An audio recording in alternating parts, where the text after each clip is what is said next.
Salam jumpa lagi pemirsa YouTube di mana Anda berada, masih bersama dengan Lulus Tutorial. Oke, pada kesempatan ini saya akan share kembali bagaimana cara menampilkan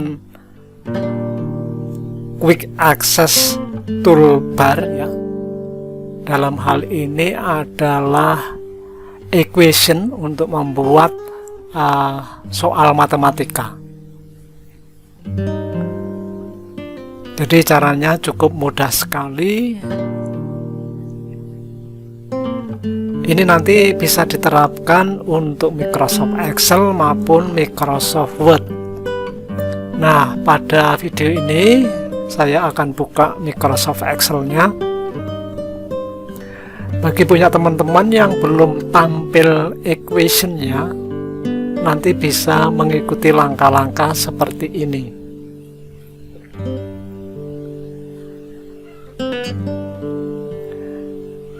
Nah, diklik di sini, nanti pilih ini ya, more comment.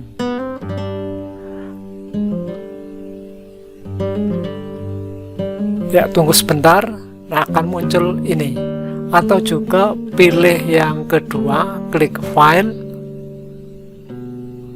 more, option.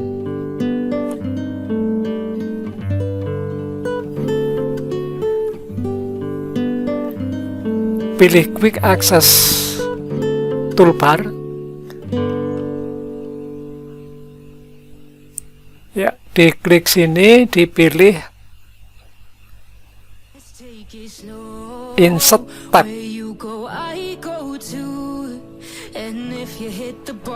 Langkah berikutnya ini ya, equation, add, lalu di OK.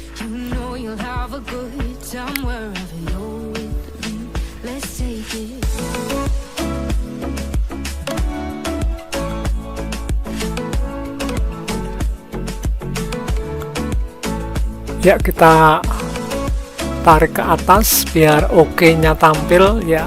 Oke. Sekarang kita lihat perubahannya. Ya, tunggu sebentar, masih proses ya. Nah, ini sudah muncul yang atas ini, equation. Nah, nanti teman-teman bisa menuliskan soal untuk matematika. Oke, yang suka dengan video tutorial ini jangan lupa klik subscribe, share ke teman-teman Anda, dan saya mengucapkan banyak terima kasih. Semoga video tutorial ini bermanfaat bagi teman-teman sekalian. Sampai jumpa pada video yang akan datang. Bye-bye.